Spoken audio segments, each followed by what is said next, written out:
പുറപ്പാട് പുസ്തകം 16-ാം അധ്യായത്തിൻ്റെ 19-ാമത്തെ വാക്യം, പിറ്റേ നാളത്തേക്ക് ആരും ഒട്ടും ശേഷിപ്പിക്കരുത് മോശ പറഞ്ഞു. ഈ 18, 17, 16 വചനം നമ്മൾ വായിക്കുമ്പോൾ അതിൻ്റെ കാര്യമെന്ന് നമുക്ക് മനസ്സിലാകും. കാരണം തൻ്റെ കൂടാരത്തിനടുത്ത് മന്ന വരുന്നു, മന്ന പെറുക്കുന്നതിനെക്കുറിച്ചാണ് പറഞ്ഞത്. അപ്പം മോശ പറഞ്ഞൊരു ഒരു കാര്യമുണ്ട്, നിങ്ങൾക്ക് ആവശ്യമുള്ള, നിങ്ങളുടെ കൂടാരത്തിൽ എത്ര പേരുണ്ട്, നിങ്ങൾക്ക് ആവശ്യമുള്ളത് മാത്രം പെറുക്കിയാൽ മതി. നാളത്തേക്ക് വെക്കണ്ട, മിച്ചമുണ്ടാകണ്ട.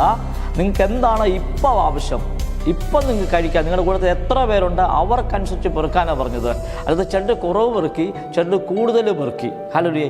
ഈ കൂടുതൽ പെറുക്കിയവരെയൊക്കെ മന്ന അത് ചീത്തയായിപ്പോയി, കൃമിയായി, അത് കഴിക്കാൻ കൊള്ളാത്ത രീതിയിലായിപ്പോയെന്ന് അവിടെ നമ്മൾ വചനം വായിക്കുന്നത്.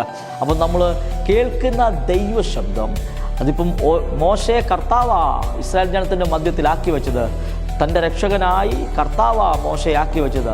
അപ്പോൾ നമ്മൾ കേൾക്കുന്ന ദൈവശബ്ദം കറക്റ്റായിട്ട് നമ്മൾ അനുസരിക്കാൻ ശീലിപ്പിക്കുക.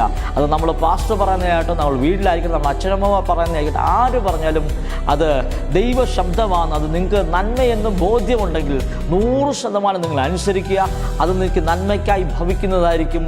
Thank you. God bless U.